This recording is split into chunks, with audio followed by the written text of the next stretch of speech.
Good morning. This is Eknur Kaur of class plus 2B. Today in this video I will be explaining AIDS, its causes, effects and transmission of retrovirus. What does AIDS stands for? It is acquired immunodeficiency syndrome, where immunodeficiency is a lack of immunity and syndrome is a group of symptoms. From 1981, it has spread all over the world and had killed more than 25 million people. So it is such a fatal disease.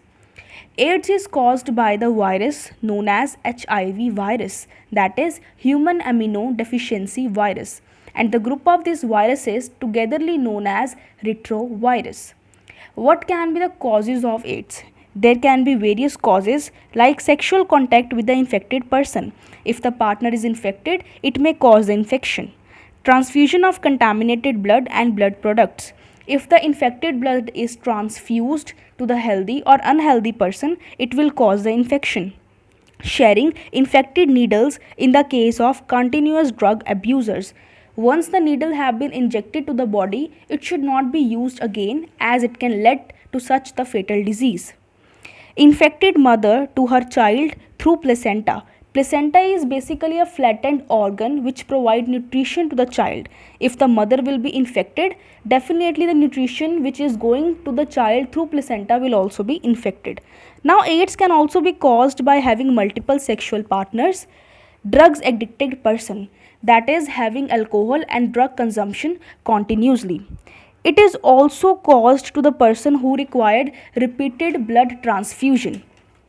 Now it is important to note that when a person actually required the repeated blood, its answer is in the case of lack of blood, that is blood cancer. What are the effects of AIDS now? The person starts suffering from the bout fever. It infects the weight of the person and even it can cause diarrhea, that is the loss of water. Now is the part that how transmission of retrovirus took place. The virus enters into the macrophages. Macrophages is actually the specialized cells which kills the bacteria or the viruses and eat them later on, where RNA genome of the virus replicates to form viral DNA with the help of the enzyme called reverse transcriptase. Now the question arises that what is the need to convert viral RNA into the viral DNA? We all know that in our body genetic material is DNA. So for the infection it has to change into RNA to the DNA. That is why there is the replication took place. Now the viral DNA, it got incorporated into the host cell and direct the infected cells to produce more virus particles. The macrophages, they continue to produce these viruses like the factory. Simultaneously now HIV virus, it enters into the helper T lymphocyte cells where they start reproducing and they produce more progeny viruses. Now these progeny viruses, they released into the blood and they attack other helpers T lymphocyte cells.